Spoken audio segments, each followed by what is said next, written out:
Analysis now from retired four-star General Jack Keane. General, thanks for coming in. First of all, I want to ask you about the confidence. Do you think there is confidence that they can pinpoint that this chemical weapons drop came from Assad forces? Yeah, they've got high confidence. They've got witness testimony on the ground, observing aircraft above, explosions after that.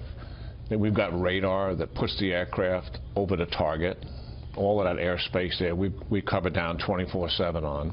And we've got U.S. intelligence reports that confirm both of those incidents. So we have high confidence. All right, so there are people out there saying, you know, what is the upside here? And it seems like there's a lot of downside. Talk to me about an operation and how it might work. Jennifer touched on some of that. Yeah, well, first of all, I think you begin with your overall strategy. What are you trying to accomplish here? What's your political end state? Tillerson is talking about that already in terms of some kind of regime change. This military operation will certainly reduce his capacity to continue to do operations like this. That means air power, and further define air power infrastructure. What is that? He's got about 6 operational airfields that Assad uses. His infrastructure to support air power are not the obvious, just the airplanes and the runways, but they are fuel storage, ammo depots, spare parts and maintenance warehouses.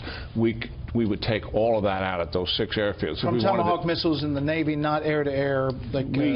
It would be standoff cruise missiles delivered from surface and subsurface ships. We would not have to fly a single airplane into Syria. We would not have to deal with Russian missile defense or Syrian missile defense. It'd take it right off the issue.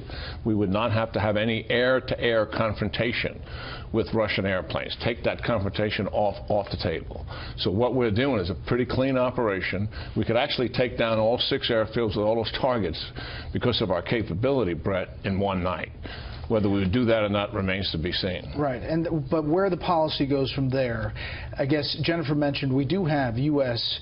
special operators on the ground in Syria, both to the south and north of Raqqa. That has to factor in. Well, they wouldn't be anywhere near where we're conducting these operations to begin with. And I do think we should never lose sight of the fact that we're taking ISIS down, and as soon as we take that down, is also going to be a powerful factor in Syria. And, you know, we just had 3 great visits from the Arab states here with Sisi, who you interviewed, King Abdullah, and also Mohammed bin Salman, the Deputy Crown Prince. What has happened is the traditional and historical relationship with our Sunni Arabs has been revitalized. We've returned to that relationship.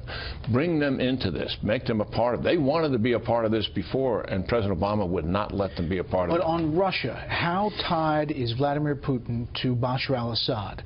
Or is he okay if Assad goes away after some negotiation? Yeah, he would likely not want to see him go, but he would give him up to maintain the Alawite infrastructure. The Iranians are a little closer invested personally in Assad, so there could be some tension over that. But at some point, pressure put on Putin, he would give up Assad. But even if he gave up Assad, from a Syria perspective, from the Syrian people, and also from our own national interests, we just trade one thug for another. Well, I just want to ask you really quickly about 2 tweets, and this is back to 2013. This is Donald J. Trump as civilian. August, if Obama attacks Syria and innocent civilians are hurt and killed, he and the U.S. will look very bad. September 5th, the only reason President Obama wants to attack Syria is to save face over his very dumb red line statement, do not attack Syria, fix USA. Obviously, he was in a different position then than he is now, but clearly he campaigned on a different foreign policy stance if this is what actually happens. You know, I think, you know, what is happening to him is, I think it happens to most people who go into that office. I mean, he certainly burdened, like all of us, from a personal human perspective, seeing a horrific attack on these kids and people's lifestyles like that. But now, what's different for him? He has accountability and he's got responsibility, and that is sobering. And I think that is what is driving him to take some action on behalf of the American people's interest, the stability of the region, and the fact that we have, if you don't take action, you're actually underwriting the use of chemical weapons. And is that a position the United States wants to be in? I think he's saying, no, we got to do something. We will see. General Keane, as always, thank you.